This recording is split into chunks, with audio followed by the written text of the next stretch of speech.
Volume को अब मैं अच्छी तरह जानता हूँ। इन पर थोड़ा सा दबाव डालो, थोड़ा सा धक्का मारो, डर के भाग जाते हैं लोग। जैसे उधर से ट्रंप ने एक इशारा किया, फोन उठाया, कहा मोदी जी क्या कर रहे हो, नरेंद्र सरेंडर, और जी हजूर करके नरेंद्र मोदी जी ने ट्रंप के इशारे का पालन किया। आपको एक समय याद होगा जब फोन कॉल नहीं आया था, 7th फ्लीट आई थी, 71 की लड़ाई में 7th फ्लीट आई थी, हथियार आए थे, एयरक्राफ्ट कैरियर आया था। इंदिरा गांधी जी ने कहा मुझे कुछ जो करना है मैं करूंगी। ये फर्क है, इनका कैरेक्टर है। ये सारे के सारे ऐसे हैं। आजादी के समय से सरेंडर वाली चिट्ठी लिखने की आदत है, 1 सेकंड में थोड़ा सा दबाव पड़े भैया ये लो, हाँ, तो ये इनका कैरेक्टर है। धन्यवाद। तो आपने देखा जो हमारे बेचारे भक्तजन हैं पिछले 11 साल से एक पिक्चर बना रहे थे अपने हीरो, मुकद्दर का सिकंदर। पिक्चर बन गई, पिक्चर बनने के बाद जब निकल कर आई वो निकली नरेंद्र का सरेंडर। मुकद्दर का सिकंदर तो पता नहीं कहां गया।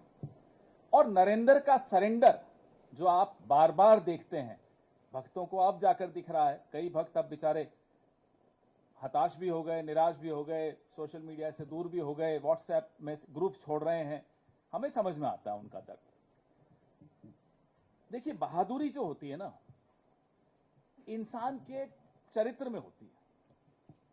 उसका कोई इंजेक्शन नहीं होता, कोई दवाई का डोज ले लिया, बूस्टर शॉट ले लिया, ये सब नहीं चलता। बहादुरी तो अगर है तो है, नहीं है तो नहीं।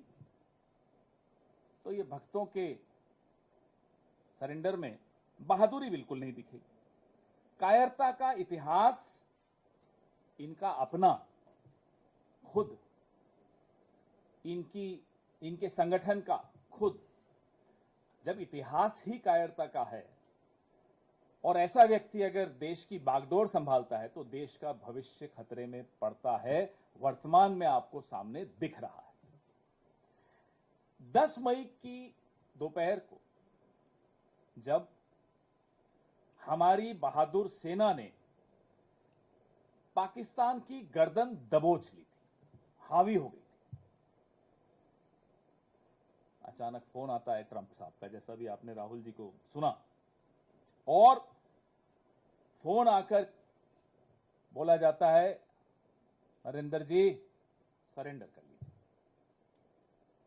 कड़क आवाज में बोला होगा, ये हमें पूरा भरोसा है। और यहां से भाई साहब जो हैं मिमियाते हुए सरेंडर कर गए। एक बार में निर्णय हो जाता कश्मीर का भी, पाकिस्तान घुटनों पर था, घुटनों से भी आगे हो जाता और ज्यादा पूरा नतमस्तक हो जाता। लेकिन फोन आ गया। और साहब को जब वहां से फोन आ जाए तो आप समझ सकते हैं कि हम तो वो सोच रहे हैं कि उनकी बॉडी लैंग्वेज, क्योंकि आजकल सोशल मीडिया पे बॉडी लैंग्वेज एक्सपर्ट्स भी बहुत हैं, उस वक्त बॉडी लैंग्वेज क्या रही होगी जब डोनाल्ड ट्रंप का फोन आया हो। पिछले 22 दिनों में अमेरिकी राष्ट्रपति 11-12 बार, अब तो हमने गिनना बंद कर दिया, लेकिन 11 बार से भी ऊपर, 1 दर्जन समझ लीजिए बार कह चुके हैं कि मैंने व्यापार की धमकी देकर सीज फायर करवाया। ये नहीं बोला उन्होंने कि मैंने प्यार से बोला, प्यार की भाषा इस्तेमाल की, व्यापार की भाषा इस्तेमाल की। मोदी जी का किसी ने अगर जवाब सुना हो तो बता दीजिए।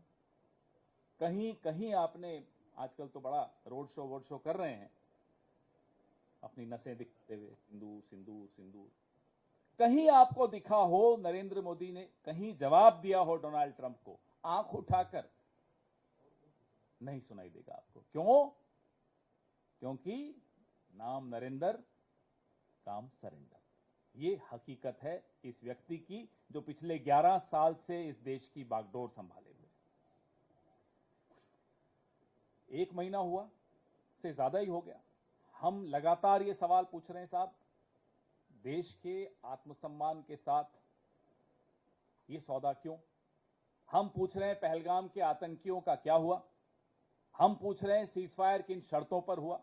हम पूछ रहे हैं कहां है हाफिज सईद, अजहर मसूद, दाऊद इब्राहिम, अनेक ऐसे आतंकी, पहलगाम के आतंकी। पहले ये वही ग्रुप है, एजेंसियों की द्वारा जो जानकारी मिलती रहती है हम सबको, आप सबको, ये वही ग्रुप है जो पहले ऐसे कई आतंकी हमले 4 बार तो कर ही चुका है। पुंछ में, गांडरबल में और भी कई जगह, गुलमर्ग में। तो उस समूह का क्या हुआ, आतंकी समूह का? आपने सीजफायर तो बड़े दौड़ दौड़ कर दिया। ये जो महीने भर से जवाब की जगह, माफ कीजिएगा, सस्ते डायलॉग मिल रहे हैं, ये रैलियों का प्रेम चोपड़ा, हम ये पूछते हैं इनसे कि भाई रैलियों का प्रेम चोपड़ा डोनाल्ड ट्रंप के आगे क्यों रो पड़ा? क्यों नहीं जवाब देते? चलिए, डोनाल्ड ट्रंप को देने की हिम्मत नहीं है, हम सब आपसे सवाल पूछ रहे हैं, नहीं जवाब देंगे। सवाल पूछने वाला पाकिस्तान की भाषा में बात कर रहा है। सवाल पूछने वाला विपक्ष इस देश के टैक्स पेयर की बिहाफ पे, उसकी तरफ से, उसके मन की बात आप तक पहुंचा रहा है। यह सवाल इस देश के टैक्स पेयर के मन में है, जो आपके सैकड़ों विदेशी दौरों का पैसा देता है, जो हथियार जो आप खरीदते हैं उसका पैसा देता है। ये उसके मन के सवाल हैं कि सीज फायर किन शर्तों पर हुआ, क्यों दबाव में आए, क्यों पाकिस्तान की हाथ में आई गर्दन को छोड़ दिया, किससे डर गए? और नरेंद्र मोदी प्रधानमंत्री हो सकते हैं, प्रधानमंत्री देश नहीं होता है। वो देश का प्रधानमंत्री हो सकता है, देश का सेवक हो सकता है, लेकिन भारत देश का नाम अलग अलग है। जम्बू द्वीप भी है, हिंदुस्तान भी है, भारत भी है, इंडिया भी है, आर्यवर्त भी है। नरेंद्र मोदी नहीं है और न कभी हो सकता है। इसलिए जो ये कहता है कि नरेंद्र मोदी को सरेंडर करने की बात कहना मतलब भारत को सरेंडर करना, वो आंख और कान खोलकर सुन ले और देख ले। ये देश 140 करोड़ भारतवासियों का है, सबका उतना ही है जितना नरेंद्र मोदी का है। तो ये मत सोच लीजिएगा कि Narendra Modi is India and India is Narendra Modi, ये गलत है। आप इनके 10 साल का कार्यकाल देख लीजिए। Take a look at the 11 years of his tenure. हमेशा सरेंडर करते हुए दिखेंगे। बड़ी बड़ी बातें, काला धन, सरेंडर। फिर बड़ी बड़ी बातें, बेरोजगारी खत्म कर देंगे, सरेंडर। किसानों की आय दुगुनी कर देंगे, सरेंडर। चीन को लाल आंख दिखाएंगे। अब चीन पर तो क्या ही बताएं आपको। चीन के बारे में तो ये इनकी हालत हो जाती है कि मुंह खुलता नहीं है चीन के लिए, और जब मुंह खुलता है तो क्लीन चिट देते हैं। अभी पिछले हफ्ते चीन पर साहब बोल रहे थे, नाम नहीं लिया चीन। चीन का नाम लेने में इतना डरते हैं कि अपने ही देश के एक बहुत बड़े भूभाग की बेइज्जती कर देते हैं, क्योंकि एक शब्द नहीं बोल पा रहे चीन। कहते हैं कि गणेश जी की आंखें छोटी होती हैं, खुल नहीं पाती, खुलता नहीं है चीन के लिए, और जब मुंह खुलता है तो क्लीन चिट देते हैं। अभी पिछले हफ्ते चीन पर साहब बोल रहे थे, नाम नहीं लिया चीन। चीन का नाम लेने में इतना डरते हैं कि अपने ही देश के एक बहुत बड़े भूभाग की बेइज्जती कर देते हैं, क्योंकि एक शब्द नहीं बोल पा रहे चीन। कहते हैं कि गणेश जी की आंखें छोटी होती हैं, खुल नहीं पाती। अरे साहब, इस देश का पूरा नॉर्थ ईस्ट में आंखें छोटी होती हैं, आप उन्हें चिढ़ा रहे हैं, आप उनका अपमान कर रहे हैं, गणेश जी का भी अपमान कर रहे हैं। बोलिए ना, चीन से बने हुए माल को नहीं लेना है। देश के प्रधानमंत्री की इतनी हिम्मत नहीं है कि चीन का नाम ले सके। कह रहे गणेश जी की आंखें छोटी होती हैं, खुलती नहीं है। अरे, और देश के प्रधानमंत्री क्या रैलियों में आह्वान करेंगे? स्वदेशी की मूवमेंट हमारी पार्टी ने कब चलाई थी?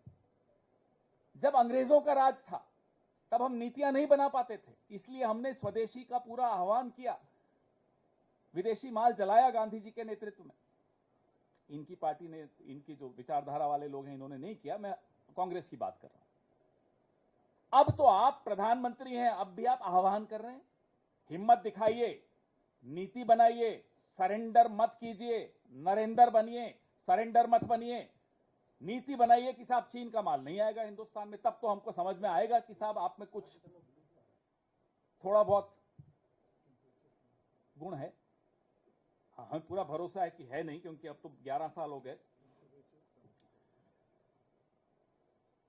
बोलते हैं साहब ये नया भारत है, ये नया फलाना है, नया ढीमका है, नया ये है, नया सब कुछ तो नया है। अरे साहब पुराना भारत वो था जो सातवें बेड़े से नहीं डरा, जिसने पाकिस्तान के 2 टुकड़े किए, जिसने निक्सन को नजरअंदाज किया, जिसको मनाने के लिए फिर निक्सन ने अपने स्पेशल एक दूत को भेजा, जो क्योंकि इंदिरा जी दिल्ली में नहीं थी, जॉन कॉनेली उस दूत का नाम था, ट्रेजरी सेक्रेटरी था अमेरिका का।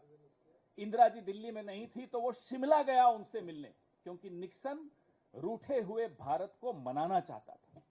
ये पुराना भारत था, ये आए हैं नया भारत लेकर। तो भारत को आप बख्श दीजिए साहब, आपकी कायरता से भारत को बख्श दीजिए, भारत बड़ा आपका ऋणी रहेगा।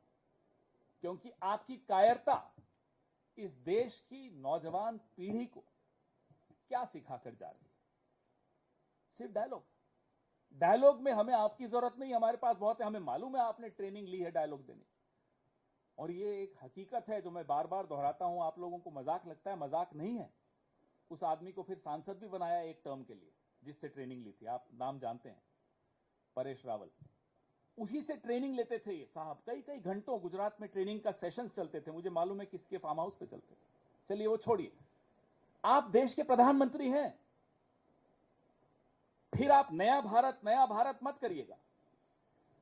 अब विदेश नीति, सरेंडर नीति, देश के अंदर सारी नीतियां ट्रोल्स चलाते हैं, और देश के बाहर की जो नीतियां सरकार में जो बनाई जा रही हैं, वो एक व्यक्ति जो सरेंडर करके बैठा है वो चलाता है। बांग्लादेश पड़ोस में है, भारत की सीमा से 12 किलोमीटर दूर बांग्लादेश में एक पुराना खंडहर एयरबेस, अब उसको चीन अपग्रेड कर रहा है, मॉडर्नाइज कर रहा है, उसका रिपेयर कर रहा है, भारत की सीमा से 12 किलोमीटर दूर। ये अभी इसी हफ्ते की डेवलपमेंट, ये अभी 2-3 दिन पहले की खबर। ये विदेश नीति आपकी है कि संकट की घड़ी में एक भी देश, मैं दोहराता हूं, एक भी देश आपकी सुर में सुर मिलाकर पाकिस्तान को आतंकी देश नहीं करार कर पाया, आप नहीं कर पाए। जब ऑपरेशन सिंदूर आपने लॉन्च किया, एक भी देश, मैं फिर दोहरा रहा हूं, एक भी देश आपके साथ नहीं खड़ा था। वहां तुर्की खड़ा था, चीन खड़ा था, अजरबैजान खड़ा था, लगातार प्रस्ताव आ रहे थे।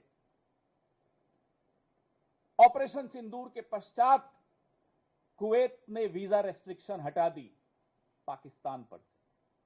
कुवैत में 21% आबादी भारतीयों की है। कुवैत का जो लेबर फोर्स है